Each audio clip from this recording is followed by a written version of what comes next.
දන්නවා මට හොඳට මම හොඳම නළුවා හොඳම නිලිය මේ සම්මාන ටික අපේ ගෙදර කොහෙටද බං අපි බහින්නේ? පීක් බහිමුද? ෆැක්ටරි බහිමු බං. පීක් බහැලා කන්න වෙන්නේ. ළමයා දෙයියෝ දුන්නා නම් දෙයියෝ වගේ ඉන්න එපයි. කොහොමද යකෝ සුමනයා වගේ උනේ? නෙත්මි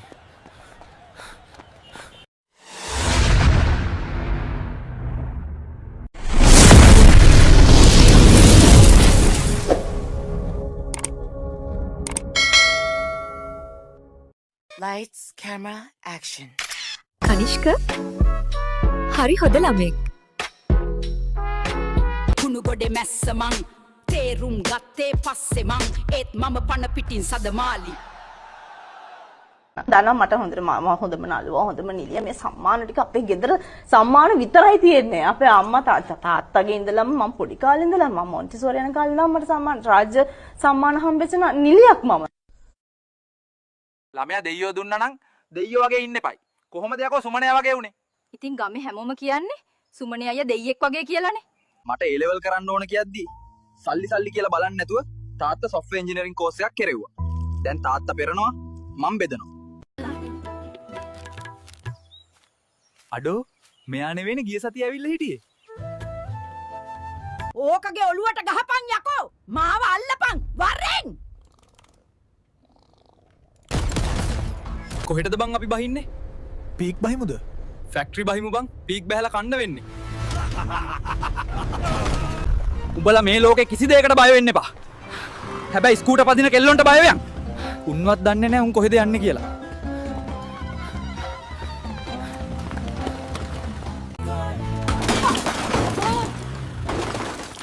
අම්මෝ මොන රෙද්දක්ද යකෝ මේ උනේ? අඬන්න එපා මල්ලි. කෙල්ල ඔහොම තමයි. උඹට මේ හංසි අක්කා ඉන්නවා. මල්ලි WhatsApp ඉන්නවද? යන්නේ කී ෆෝන් එකට ඩේටා කාඩ් එකක් දාන්න යනවා කියලා. අයියේ, ඔයා වැඩ කරන්නේ ගරාජ් එක නේද? කොහොමද දන්නේ නංගි? ජැක් ගහන විදියෙන් තේරුණා අයියේ. ෂෙහන් අයියා, අශ්වයේ ඉන්න පැකට් එක අරන් ඉක්මනට එයි නෙමා. අතරේ ලස්සන කොල්ලෙක්ව අල්ල ගන්න ඕනේ. බබාව පොඩ්ඩක් දෙන්න.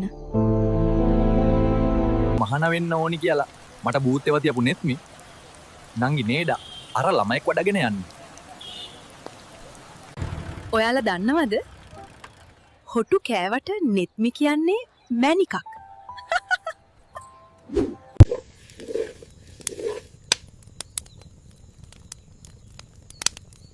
නෙත්මි කෑවද දන්නේ? ආයිබෝන්. ඔයාගේ නම මොකද්ද? මගේ නම නෙත්මි. කවුද ඔයාට මෙහෙම කරේද? මේ බඩේ ඉන්න ළමයාගේ තාත්තා කවුද? මලිත් අයියා තමයි මේ බඩේ ඉන්න දරුවගේ තාත්තා. මට නෙත්මි ඕනේ.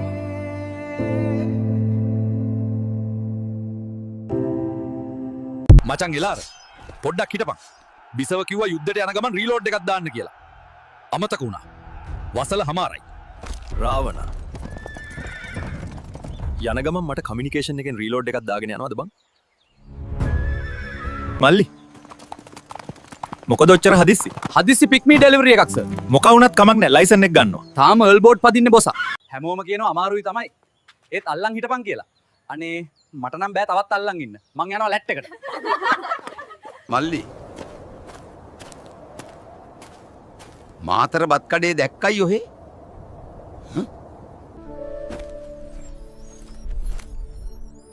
හද මත ඇති මාතර බත් කඩයට සාදරයෙන් පිළිගන්නවා. ඒයි ලබ්බ නිසා නගරේ හැමතැනම මන් වගේ බැට්මෑන් පගේලා. මේකෙන් මගේ නම සවුත් වෙනවා වසන්ත. මේ පිස්සු යක්කු ප්‍රොම්ප්ට් කියලා ඔහේ කොටනවා. අපි එපැයි මේවා කරන්න. අනේ ඔව් අප්පා. මුන් කියන ගේම් ගහන්න ගිහිල්ලා මේ පේන ටිකක් නැති කරගන්න තමයි වෙන්නේ. රෙද්ද ටෙක්නොලොජි මෙව්වා. උඹ ඔබපන් ටොක ගගා උඹ ඔබපන්. උඹට හරි ලේසිනේ chat GPT දැම්ම කොපි කරා පේස්ට් කරා. උඹලා නිකමටවත් හිතුවද? උඹලා ඔය ඉල්ලන සැරේ අපි මේවා ෂූට් කරලා එවන්න කොච්චර කට්ටක් කනවද කියලා? අනේ මන්දා. මේ සුද්දගේ වැඩ හිනදා අපිට හඳෙත් වඩේ බදින්න උනානේ මහත්තයෝ. හොද වෙලාවට උඹලට ප්‍රෝ වර්ෂන් එක ගන්න සල්ලි නැත්තේ. නැත්තම් ඒකේ පරිප්පුව කන්න වෙන්නෙත් අපිටනේ.